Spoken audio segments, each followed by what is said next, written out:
সবাইকে ওয়েলকাম করছি ভূতের গল্পের 4 নম্বর এপিসোডে। সবাই একদম গল্প শোনার জন্য অস্থির হয়ে থাকো, গল্পেই চলে যাব। একটু শুরুতে জানিয়ে রাখি, যারা আমাকে মেইলে গল্প পাঠাতে চাও, যারা চাও যে তাদের গল্পগুলো পড়ি, তারা স্ক্রিনের দেয়া জিমেলটাতে গল্পটা পাঠাবে। আজকের এপিসোডটা খুবই স্পেশাল এপিসোড। আজকে আমি কারো দেয়া গল্প পড়ছি না। আজকে আমি হরর এমন একটা ক্যারেক্টারের একটা গল্প বলবো, যে ক্যারেক্টারটা 8-10 বছর আগে আমাদের মধ্যে একটা অদ্ভুত ভয় তৈরি করেছিল, হুইচ ইজ জুজু। তো বেশি কথা না বলে আজকে জুজুর গল্পে চলে যাই। এই গল্পটা আমি শুনেছিলাম যখন আমি টি স্টেটে ঘুরতে গিয়েছিলাম, সিলেট না ঠিক, গল্পটা শ্রীমঙ্গলের। তো শ্রীমঙ্গলে আমরা জানি যে সিলেটের তুলনায় একটু টি স্টেট কম। শ্রীমঙ্গল ছোট্ট একটা শহর, খুব সুন্দর শহর। তো শ্রীমঙ্গল থেকে লাউয়াছড়া যাওয়ার পথে, লাউয়াছড়া থেকেও আরও একটু ভেতরে একটা টি স্টেটের গল্প। তো এই চা বাগানটাতে অনেক দিন ধরেই একটা অদ্ভুত ঘটনা ঘটে। সেখানকার লোকাল যারা সবাই জানে যে প্রায় রাতের বেলা চা বাগানের মাঝখানে, বিশাল চা বাগানটা অনেক বড়, চা বাগানের মাঝখানে আগুন জ্বলতে দেখা যায়। এবং এই আগুনটা জ্বলার অনেকক্ষণ ধরে আগুনটা জ্বলে এবং একা একা হুট করে আগুনটা বন্ধ হয়ে যায়। এবং এই আগুনটা জ্বলার কারণে হয় না যে গাছগুলো পুড়ে যাওয়া বা আশেপাশে কোনো ধরনের ট্রেস থাকে না। তো এটা ওই টি স্টেটে যারা কাজ করে, যারা লোকাল, তারা সবাই জানে যে এখানে এই ধরনের একটা ঘটনা ঘটে। তো শাকের নামে একজন ওই টি স্টেটের নতুন ম্যানেজার পদে নিয়োগ হন। তিনি খুব রিসেন্ট বিয়ে করেছেন, মানে নতুন বিয়ে করেছেন আর কি। তো সেখানে বদলি হওয়াতে তিনি এবং তার ওয়াইফ, তার নাম নীলা, তারা দুইজন মিলে সেখানে টি স্টেটের ভেতরেই যারা আমরা জানি যে যারা কর্মকর্তা, সেখানে কোয়ার্টারের ব্যবস্থা করা হয়। তো তারা সেখানে ওঠেন গিয়ে। খুব সুন্দর একটা ছোট্ট বাংলো বাড়ি, কাঠের একটা বাংলো বাড়িতে তিনি, তার স্ত্রী এবং কাজের লোক যারা ছিলেন তারাই থাকতেন, পরিবারে আর কেউ থাকতেন না।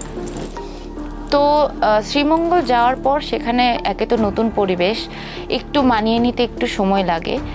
তার মধ্যে ওখানে যাওয়ার পর থেকেই যাদের সাথে কথা হয়েছে তারা সবাই, বিশেষ করে নীলাকে, শাকের সাহেব তো ব্যস্ত, উনি সারাদিন কাজে থাকেন, টি স্টেটের নানান ধরনের কাজে থাকেন। নীলা বাড়িতে সারাদিন থাকতো এবং কাজের লোক যারা আসতেন, যারা সেই বাড়ি বাবুর্চি কিংবা পরিষ্কার করতেন, রান্না বান্না করতেন, তারা প্রায় বলতেন যে ম্যাডাম আপনি কিন্তু সাবধানে থাকেন, রাতের বেলা কিন্তু একদমই বাইর হবেন না, এই ধরনের কথাগুলো বলতো। তো একদিন নীলা খেয়াল করলো যে অনেক রাতে, রাত প্রায় 2টা-3টার দিকে খেয়াল করলো যে অনেক দূর থেকে একটা বাচ্চার কান্না শোনা যাচ্ছে এবং বাচ্চার কান্নাটা বোঝা যাচ্ছে যে অনেক দূরে কোথাও কাচ্ছে, কিন্তু নীলা খুব স্পষ্ট শুনতে পাচ্ছে। তো সে উঠে টি স্টেটের বাংলোর যে দোতলায় তাদের শোয়ার ঘর ছিল, দোতলার বারান্দাটা ছিল ঝুলন্ত একটা খোলা বারান্দা। তো সেই বারান্দায় এসে দাঁড়ালো এবং বোঝার চেষ্টা করছিল যে এত রাতে, রাত আনুমানিক 2টা-3টা বাজে, এত রাতে বাচ্চা কোথা থেকে কাঁদছে। তো বারান্দায় দাঁড়িয়ে সে একটু আশেপাশে দেখার চেষ্টা করলো যে কোথাও লণ্ঠন বা কূপ, ওখানকার যারা লোকাল আছে তারা রাতে যদি চা বাগানের ভেতরে যায়, খুব একটা যায় না, গেলেও তারা হাতে একটা আগুন, লণ্ঠন, কূপ কিছু একটা নিয়ে যায় বা টর্চ। সে দেখার চেষ্টা করছিল যে দূরে কোথাও এমন কিছু দেখা যায় কিনা। এবং যখনই সে বারান্দায় গিয়ে দাঁড়ালো তখনই মনে হচ্ছিল আস্তে আস্তে কান্নার শব্দটা তার কাছে আসছে। হঠাৎ করে বাচ্চা, মানে নীলার মাথায় অন্য কোনো কিছু আসেনি, কিন্তু হঠাৎ করে তার খুব ভয় পাওয়া শুরু হলো।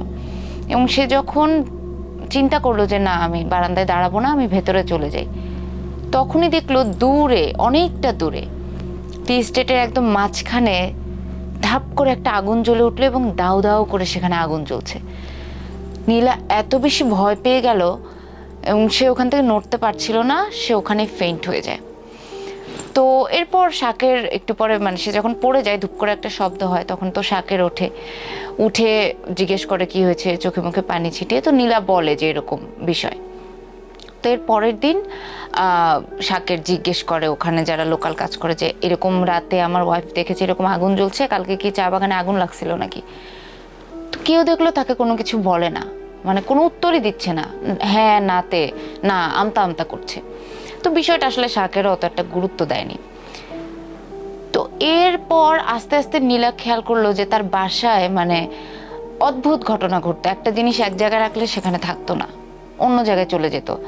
বা প্রায়ই সে, যেহেতু বাড়িটার কাঠের পাটাতন, প্রায়ই সে ঠক ঠক মানে কাঠের ওপর মানুষ হাঁটলে যেরকম শব্দ সেরকম শব্দ শুনতো। এরপর মানে সারাক্ষণ বাড়ির মধ্যে একটা টুংটাং টুংটাং শব্দ, কিছু একটা নড়ছে শব্দ হতেই থাকতো।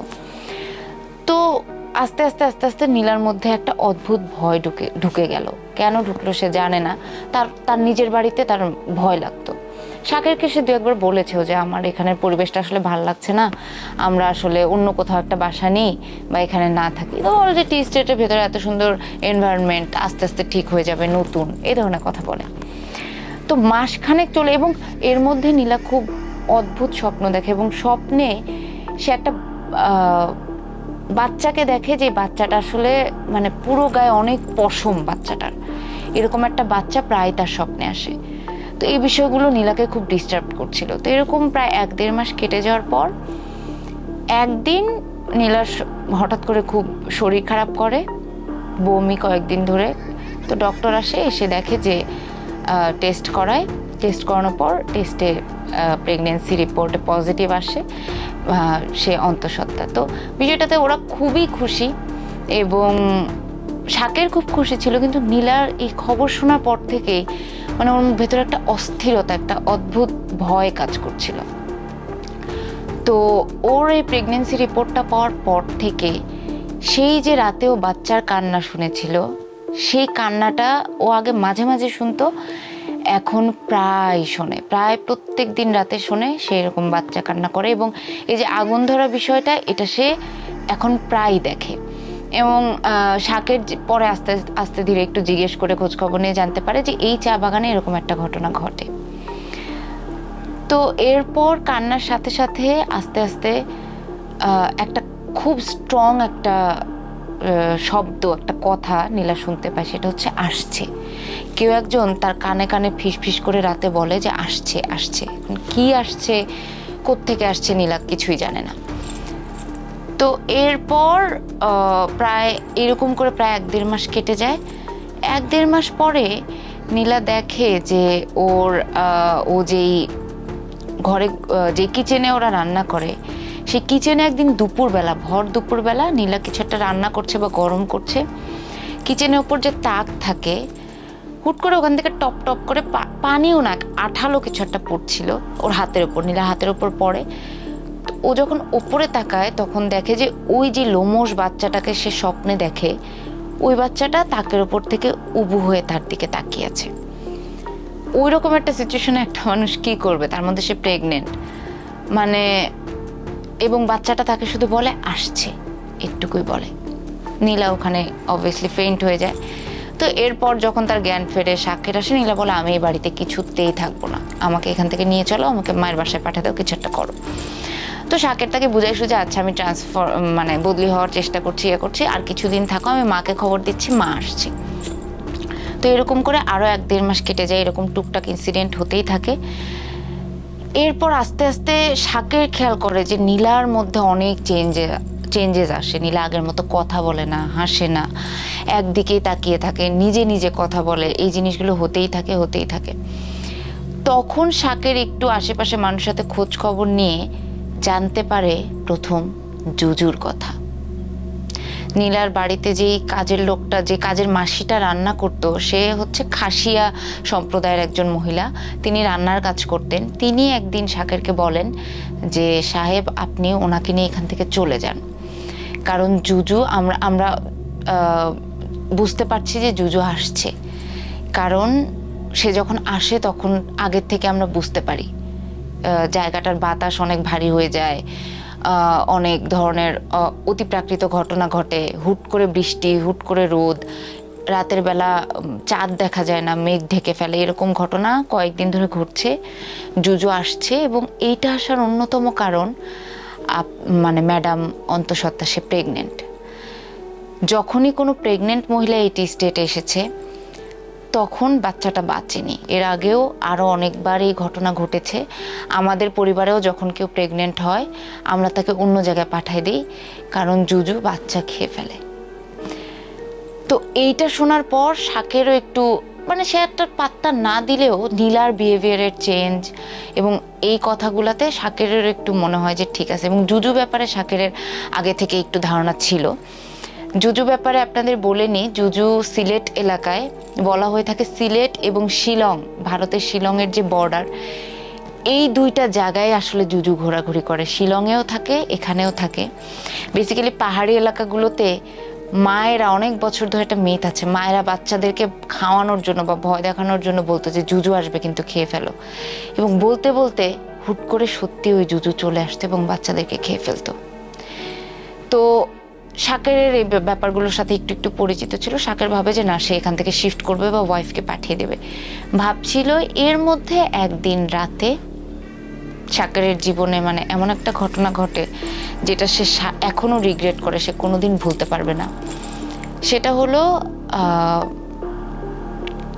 রাতে তারা ঘুমোচ্ছে, হুট করে শাকের খেয়াল করে যে নীলা পাশে নেই, এবং ইদানিং এটা প্রায় ঘটতো, নীলা পাশে থাকতো না, হয় সে ছাদে বা বারান্দায় এরকম জায়গায় তাকে পাওয়া যেত।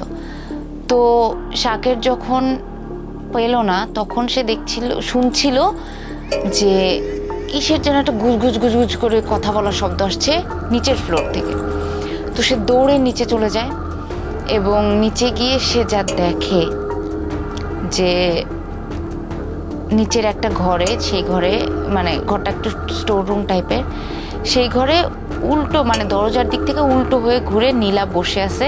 তার পাগুলো সামনের দিকে, মানে একদম পাগুলো সামনের দিকে ছড়ায় মানুষ বসলে যেমন হয়, পিঠটা দরজার দিকে করে বসে আছে এবং বসে সে এমন এমন করে দুলছে। তো শাকের পেছন থেকে ডাকে যে নীলা কি হয়েছে, তুমি এখানে কি করতেছো, ডাকে। তো যখন শোনে না, শাকের আসলে আস্তে আস্তে ঘরের ভেতরে ঢুকে সামনের দিকে যায়। গিয়ে সে দেখতে পায় যে নীলার হাতে একটা কাঁটা চামচ টাইপের কিছু। এই কাঁটা চামচ দিয়ে সে নিজের পেট নিজেই ছিঁড়ছিল এবং নীলার সামনে একটা বাচ্চা বসা, যে বাচ্চাটা সারা শরীরে লোমের জন্য বাচ্চাটার চোখ মুখ কিছু দেখা যাচ্ছে না, চোখগুলো শুধু দেখা যাচ্ছে জল জল করছে, কিন্তু বাচ্চা, ছোট একটা বাচ্চা। এই বাচ্চাটা বসে বসে তার পেটের দিকে তাকিয়ে আছে এবং নীলা তার পেট খুঁচিয়ে খুঁচিয়ে পেটের ভেতর থেকে সবকিছু বের করে বাচ্চাটার সামনে রাখছে। বাচ্চাটা সেটা খাচ্ছে। এই জিনিসটা দেখার পর কিছুক্ষণ শাকের বিশ্বাস করতে পারেনি। এরপর যখন শাকের ওখানে গেল, নীলা এবং বাচ্চাটা দুজন একই সাথে শাকের দিকে তাকায় এবং নীলার চোখেও একটা মানে অস্বাভাবিকতা, এবং ওই বাচ্চাটা যেটাকে পরবর্তীতে শাকের বলে যে আমি জুজুকে দেখেছি, ওটাই জুজু। এরপর ওখানে আসলে এরপরে শাকের কিছু মনে নাই। পরের দিন বাড়িতে তার যখন জ্ঞান ফেরে, তখন পুলিশ টুলিশ অনেক কিছু, নীলার একদম ছিন্ন ভিন্ন লাশ ওখানে পাওয়া যায়। তার সারা শরীর থেকে খুবলে খুবলে মাংস তোলা ছিল। এবং শাকেরকে পরবর্তীতে অনেক জিজ্ঞাসাবাদ করা হয় বা পুলিশে অনেক ঝামেলা হয়, কিন্তু শাকের আসলে ওখান থেকে পরে চলে আসে, সে চাকরিটাও ছেড়ে দেয়। কিন্তু ওই অভিজ্ঞতা তো আসলে মানুষের পক্ষে ভোলা সম্ভব না। এবং এরপর থেকে শাকের অনেকগুলো জায়গায় যখনই কারোর সাথে কথা হয়, সে বলে যে জুজু আসলে আছে এবং ওইটি স্টেটের জুজু আসে।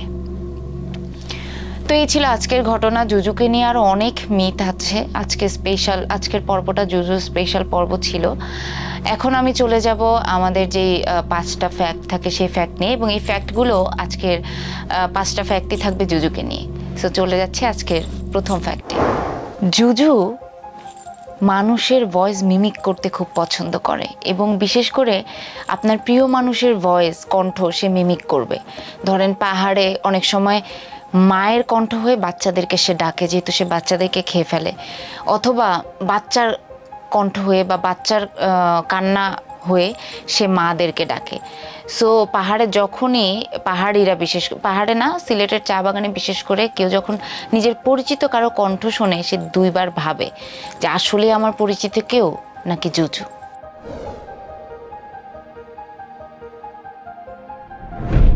জুজু যখন কাউকে ধরে তখন ভিকটিমের মেমোরি লস হয়। জুজু কাউকে ধরেছে এবং সে ফিরে এসেছে এমন ট্রেস খুব কম আছে। যদি কোনো কারণে যারা যারা ফিরে এসেছে তারা কখনোই মনে করতে পারেনি যে ওই মুহূর্তগুলো তাদের সাথে কি হয়েছিল।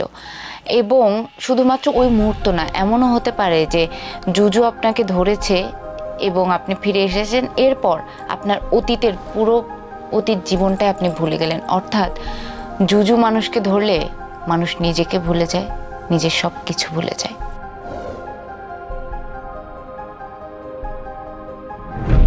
জুজু নীরবতাকে ধারণ করে, নীরবতার ভেতরে থাকতে পছন্দ করে। বাগানে যারা থাকে বা চা বাগানের তারা বলে বা বিশ্বাস করে, যখনই দেখবেন যে হুট করে চা বাগান বা পাহাড় একদম সাইলেন্ট হয়ে গেছে, কোনো পাখির শব্দ নেই, কোনো ঝিঝি পোকার শব্দ নেই, কোনো শব্দ নেই, যখন নিস্তব্ধ হয়ে যায়, যখন একটু ধোঁয়াশা হয়ে যায়, তখনই ওরা বুঝতে পারে যে জুজু আসছে।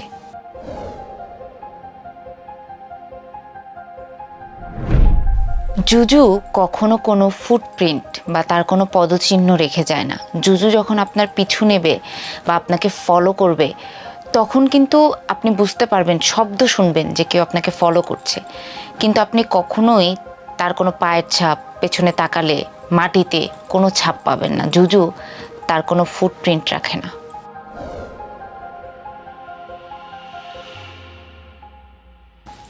রক্তক্ষরণ বা নিজেকে কেটে ফেলা, এগুলো জুজু ধরার একটা অন্য রকম সিমটম বলা হয়। যদি আপনি কখনো দেখেন চা বাগানের দিকে বা এই জায়গাগুলোতে হুট করে আপনার পরিচিত মানুষটা নিজের হাত পা কেটে ফেলছে, মানে নিজের রক্ত দেখে নিজে খুশি হচ্ছে, তাহলে মনে করবেন নিশ্চয়ই তাকে জুজু ধরেছে। অথবা রক্ত এবং আগুন, এই দুটো জিনিস জুজুর অনেক প্রিয়।